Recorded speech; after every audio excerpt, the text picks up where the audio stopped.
Hi, everyone.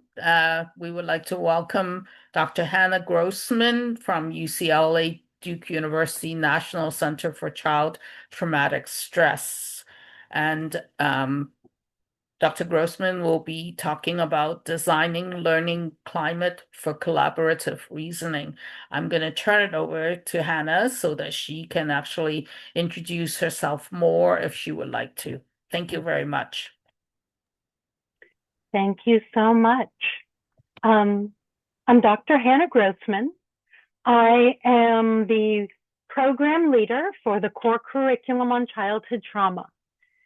In that work, I'm an applied cognitive scientist, which means I take cognitive science theories and learning science theories and approaches, and I optimize them for application using design-based research. Because most of my work is applied, as I go through this, I'm going to be using a lot of examples from my workplace in talking about child trauma and reasoning around child trauma. Now, I really do feel that thinking and reasoning about child trauma is a really good place to look at collaborative reasoning, because nowhere do you find such complex issues as the interpersonal messiness that comes with when adverse conditions affect the child and their families, and how to move forward after that point. Because so much of my information is going to be about the applied nature of this and taking deep concepts and turning them into applied practice, I thought I'd give a little bit of background about the core curriculum. The core curriculum on childhood trauma is a professional development curriculum about bringing a trauma-informed lens and trauma-informed practices into youth-serving systems. We do this through applied practice and the skills necessary to work with children and families who've experienced trauma. We want people who feel comfortable and competent to help instead of harm, no matter where they sit in the youth serving system or how their role interacts with children and families. Now, this curriculum was developed by the National Center for Child Traumatic Stress in collaboration with the National Child Traumatic Stress Network. And if you'd like to learn more about it, there's a whole web page about the curriculum on nctsn.org. Now, I'm going to be talking about learning climate and designing to learning climate. So I thought I'd do a little bit about definitions of what I'm talking about, because I use the word slightly differently than you might see in other places. First, when I'm designing to a learning experience for a group, I'm thinking of the relational space of that learning experience. A relational space is that unique combination of who are the participants, what is the context, and what is the task of that learning experience. Now, your participants might all have the same role. They might have different roles. Your participants might be novices in the field. Your participants might be very experienced in the field, or you might have a very heterogeneous group. Your participants might have similar identities or very different identities. All of those participant factors are going to change that learning experience. Similarly, the context is going to have different affordances and constraints. If you're doing the exact same learning on a synchronous virtual space versus a face-to-face space, the cadence and the interactional space is going to be significantly different, and you're going to have to design for it differently. Finally, the tasks might be very different depending on roles and needs. So whatever that combination of participants, tasks, and context becomes that relational space that you're thinking and designing for. When you're designing for your relational space, as the interaction and the learning experience proceeds, those elements are going to create an emerging climate. Now, that climate is going to emerge whether or not you design for it. If you have someone who's a really big talker and doesn't give space for other people's voices, that's going to set a climate whether or not it was an intended climate. Similarly, if you have major power dynamics in your learning experience, you might not have the learning reach the goal because the climate prohibits it. This talk is about intentionally designing to that climate, that dynamic pattern of relational affordances and constraints that's continuously co-produced through the interactions within the relational space across the learning experience. So the first big idea that I'm really trying to talk towards is that we should be intentionally designing towards that climate.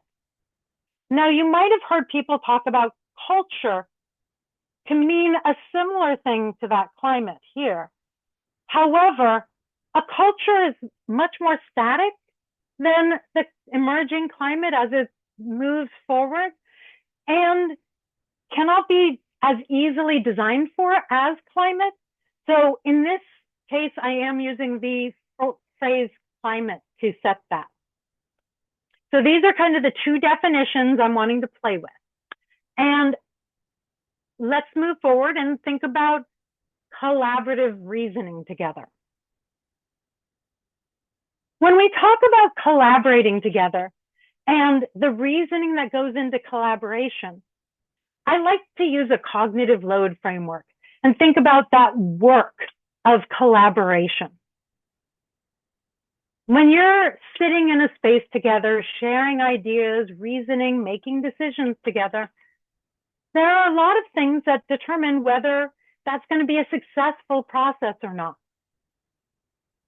One part of it is, do people feel comfortable sharing information? If you want people to share information, it should be a safe place to share, and people should be able to be making mistakes there, because if it's all summative feeling and you can't make mistakes, it makes people less likely to share. It also helps to have a shared understanding of what you're making decisions on, what you're reasoning about.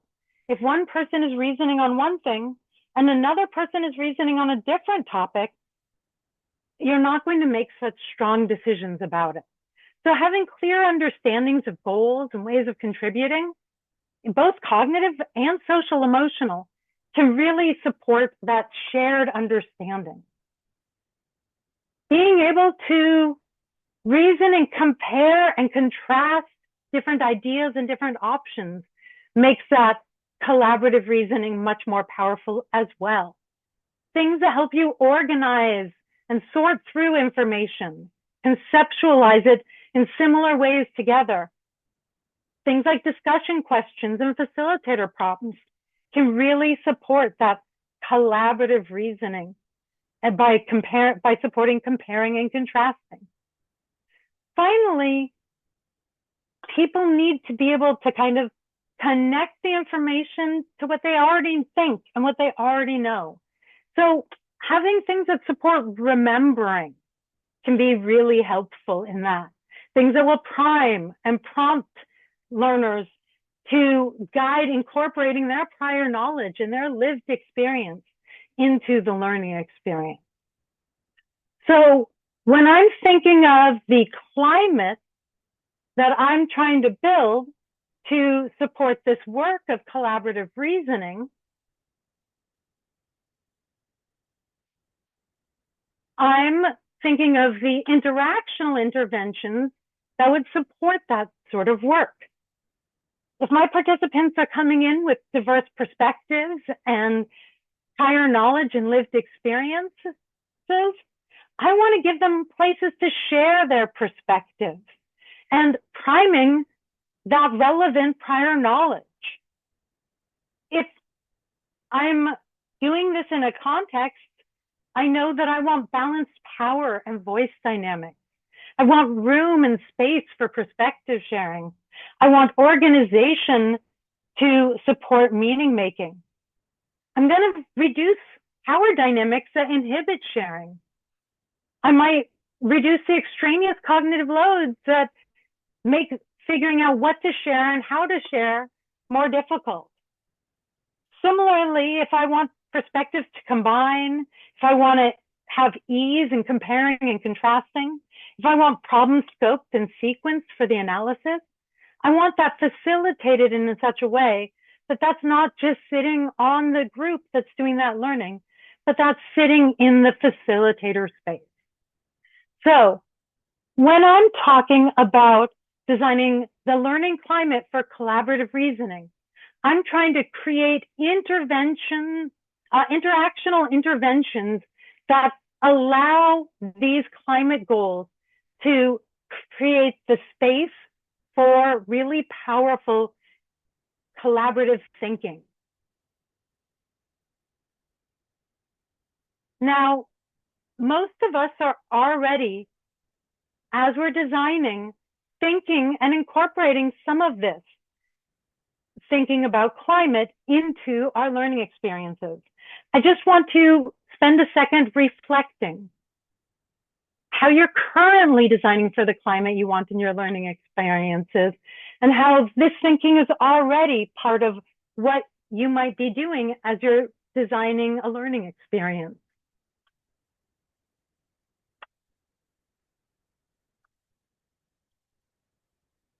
Now, in the core curriculum, we've developed our own way of designing and facilitating for climate.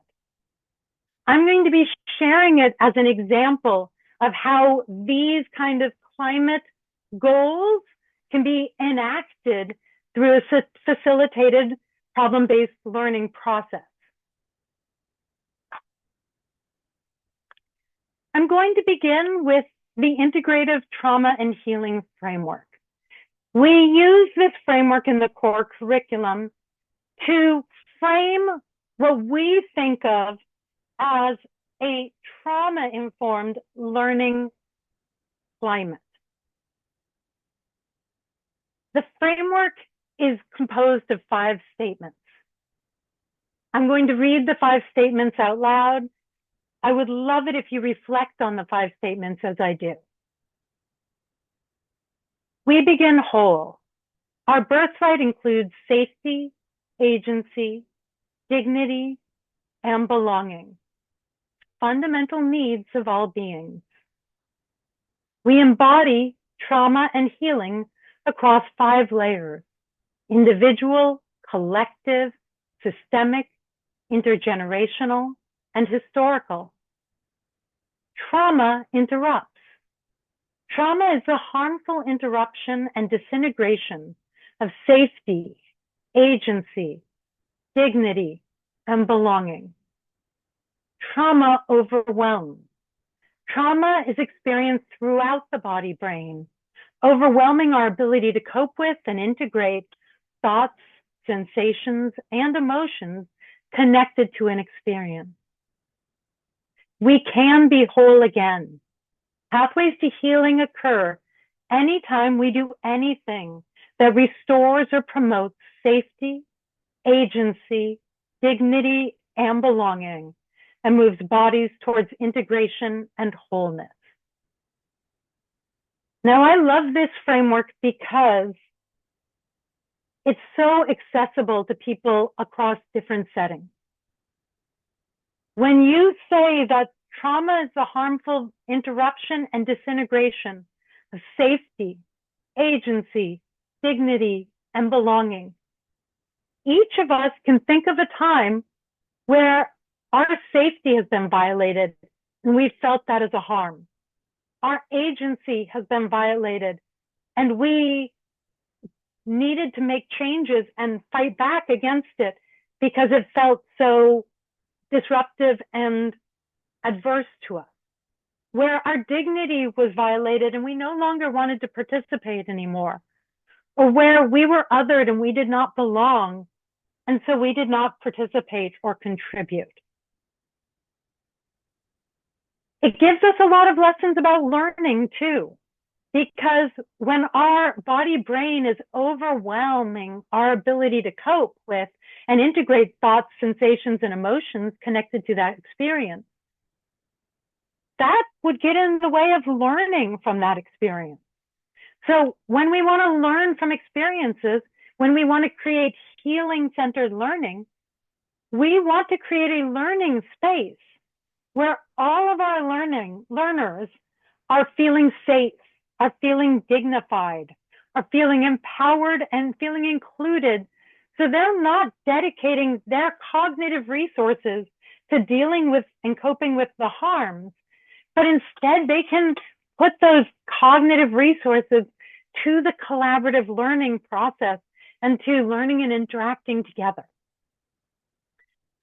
This is both a trauma-informed and a healing-centered way of thinking about learning climate. And we try to enact it across all of our core curriculum learning experiences. In the core curriculum, we use collaborative experiential learning. Collaborative experiential learning is under that big umbrella of problem-based learning.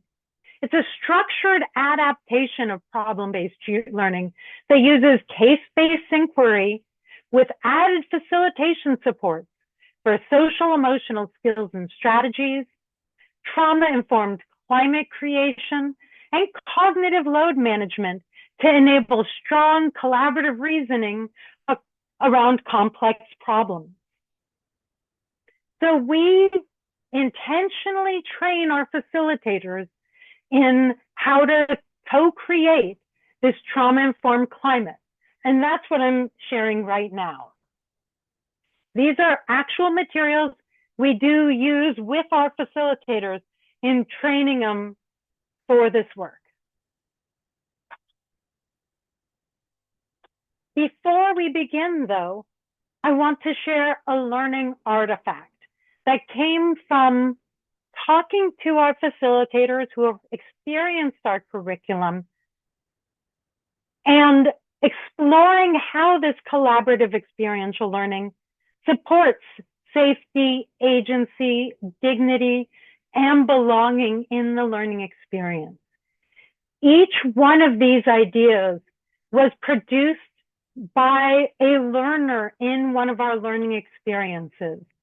So this was design feedback on how what we're doing is making that learning process feel supported and how it builds that climate that allows really powerful learning to occur in that space. I'm not going to read each and every bullet, but I'm going to read a few bullets from each one. For safety,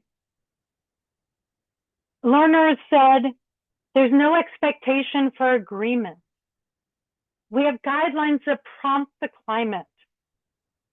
We have content and relational focus that support safety and belonging. We have psychological safety created by a flattened hierarchy. For agency, how, when, and where to include your voice creates agency. Allowing for drawing on your own cases and experiences to apply the learning in other places creates agency. And where the PBL process goes and what you focus on gives agency. For dignity, the flattened hierarchy makes people feel like their perspective is important. It isn't about being right or wrong, just about figuring out what bucket your contribution contributes to.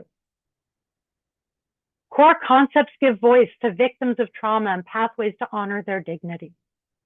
And finally, for belonging, bringing other parts of your identity to the process creates belonging. The cases include holistic pictures of individuals and settings that give people lots of material to relate to. Feeling heard and understood creates a sense of belonging. Learners' contributions allow for powerful perspective sharing.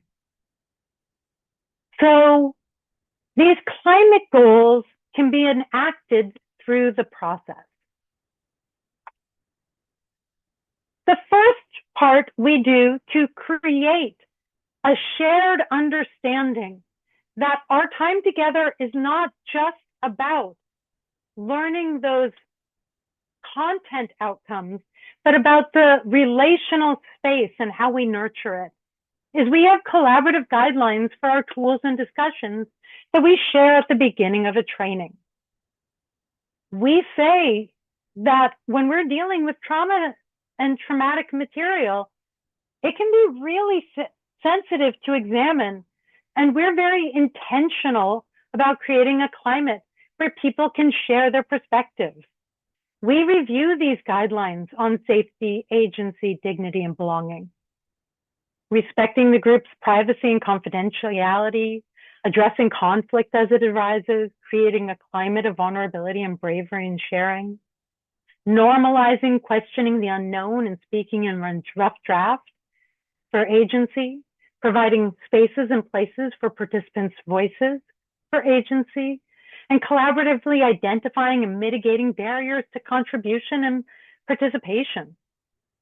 For dignity, we talk about using kindness and respect, even in disagreement, being generous in our interpretations of others' perspectives, attempting to reframe to a positive when possible, and respecting vulnerability and bravery in sharing.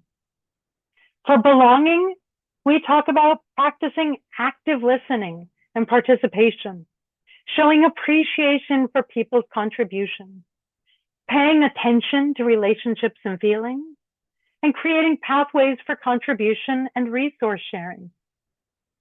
Now, the reason we share this at the beginning is to invite all of our learners to understand that these are learning objectives as well. I have seen the exact same case being facilitated by the same facilitator, where they read the guidelines in the beginning versus they forgot the guidelines in the beginning. And participation changed across the training because the guidelines invited an understanding of what participation should look like and how to engage in it in a way that learners felt supported by. Now, our facilitators have two primary roles. And in this talk about collaborative reasoning, I'm only going to get into the first. The two are to guide the collaborative process and to model trauma-informed professional thinking. When we are teaching our facilitators the skills they need to guide the collaborative process, we teach them to think about organizing and facilitating the group process around case sections so that the problems that people are dealing with are never too big to be discussed at one time. They're broken into sections that allow the amount of complexity in each section to be explored powerfully. A facilitator provides just-in-time guidance and direction so that the learners, as they're collaborating, don't need to pay lots of attention to organizing the steps or deciding what to do. The facilitator just takes that on and allows the learners to spend their work in the reasoning together. A facilitator might be revoicing what was said. If an idea is particularly important or salient, they might repeat it. Or if an idea ties together across different ideas, they might be repeating it. A facilitator will bring that conversation that's tangented off into an interesting but maybe less necessary tangent back to the collaborative reasoning at hand and refocus that conversation in the community space so that they can continue to powerfully work on the reasoning that's their goal. A facilitator consolidates the group perspectives. They take the idea from multiple learners and weave them together in such a way that They can be understood as how they interrelate and which parts combine well together and which parts are in tension with each other.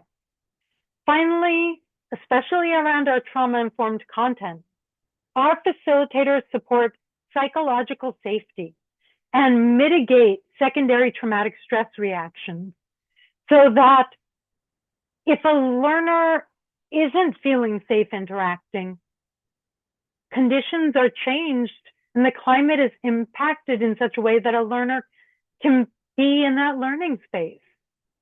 If a learner has secondary traumatic stress reactions come up, we also provide ways for people to step out and come back so that their learning experience isn't dissolved and neither is other people's. So these facilitator actions can be very powerful for guiding the climate to support the collaborative reasoning in the experience. Now, prompting is a particularly important facilitation strategy because prompting provides moment-to-moment interactional interventions in the relational space climate. A prompt can be really important to prime relevant information to help people remember things that their prior experience gives them knowledge about that could relate to the current situation. If people are thinking really fast and skipping through big pictures in the problem, a prompt can slow people down. A prompt can amplify voices that wouldn't be brought up, but would be really relevant in the interaction. A prompt can reframe a situation for social emotional reasons, and a prompt can condense understandings.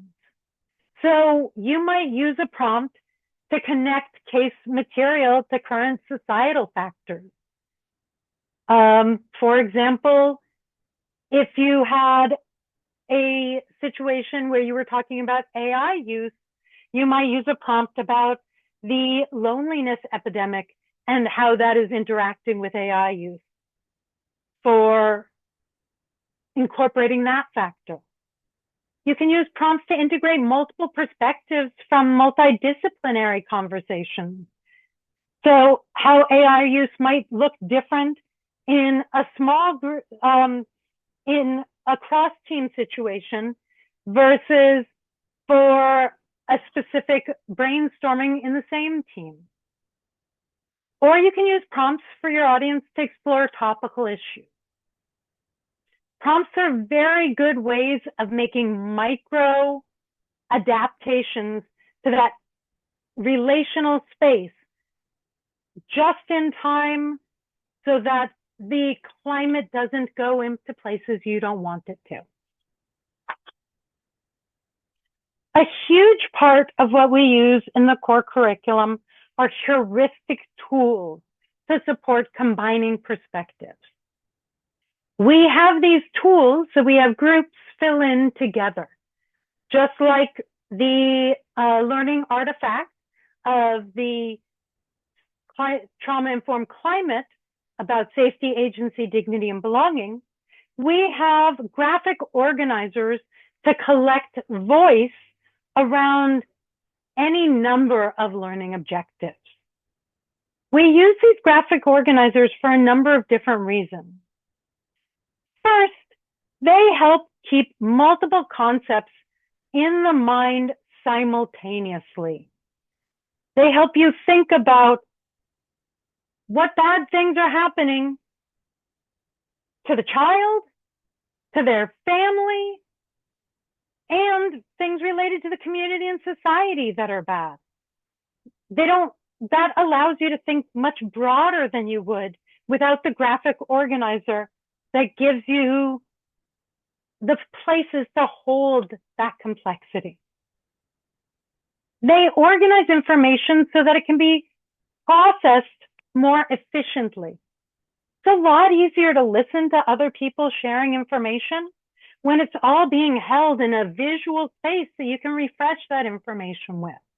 So when you're reading what's written there, it can make it much easier to think through it and come up with your own thoughts even while you're listening.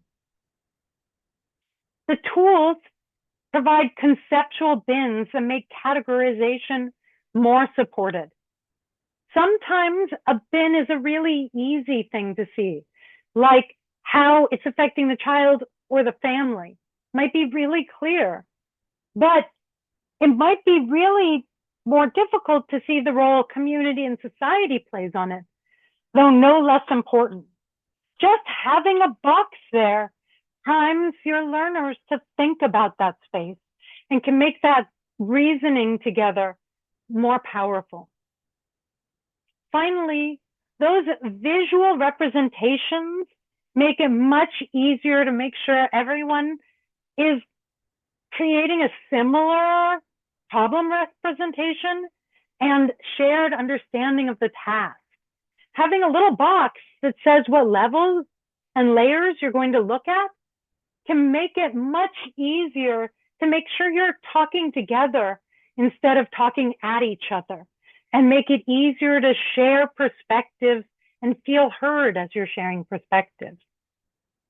Now, most of our tools are about figuring out ways of combining perspectives powerfully.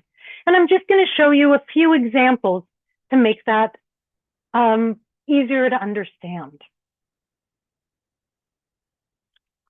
In this tool, we would have the learners talking and after reading a section of a case, talking and discussing the cognitive, the possible development effects you might see in the child, the emotional developmental effects you might see in a child, and the behaviors you might see in a child with that experience. So each learner gets their chance to put in their perspective on any of these sections and get it recorded to better understand the complexity of the problem space. This is one of our most commonly used tools to really help us get at those ecological layers. We look at the risk factors and the supportive factors on the child level, on the caregiver's level, on the community level, and on the society level. And as people identify factors and the boxes get filled in, each and every person gets a much richer understanding of the problem space. They don't need to consider each other's factors as important. They don't need to walk away with the same understanding of those factors, but they have the chance to see each other's perspectives and integrate them if they so choose.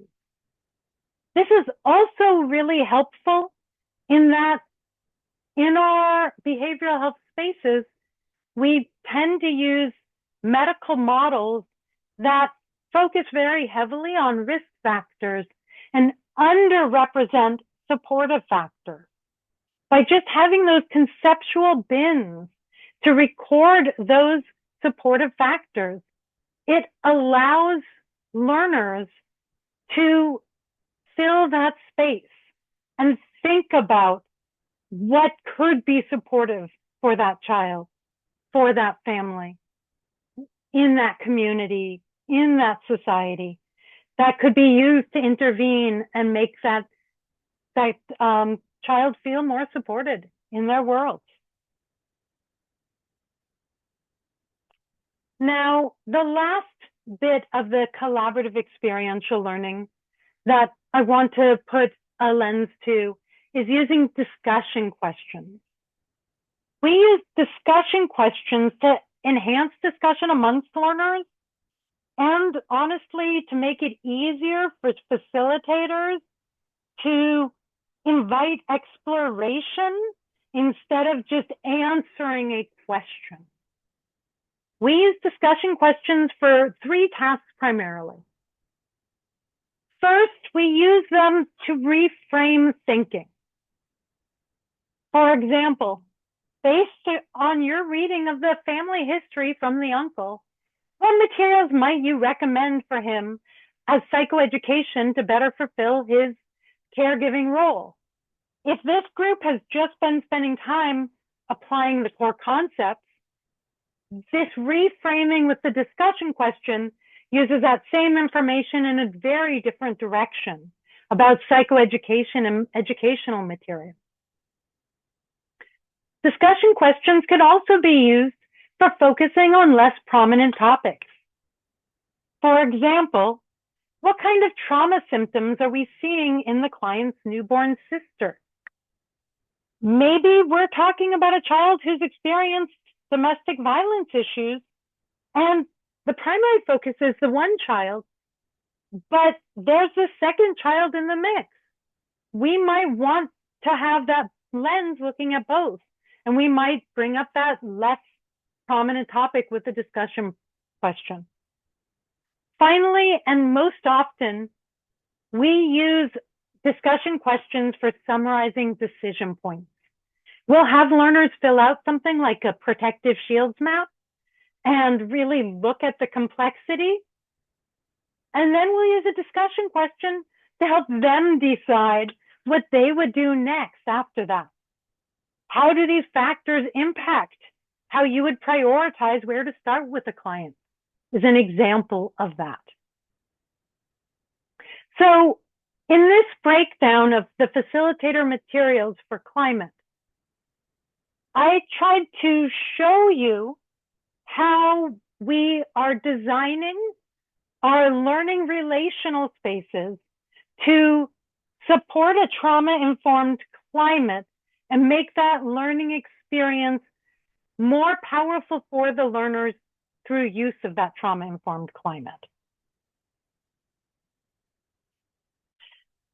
I'm going to pause here and ask that we turn off the recording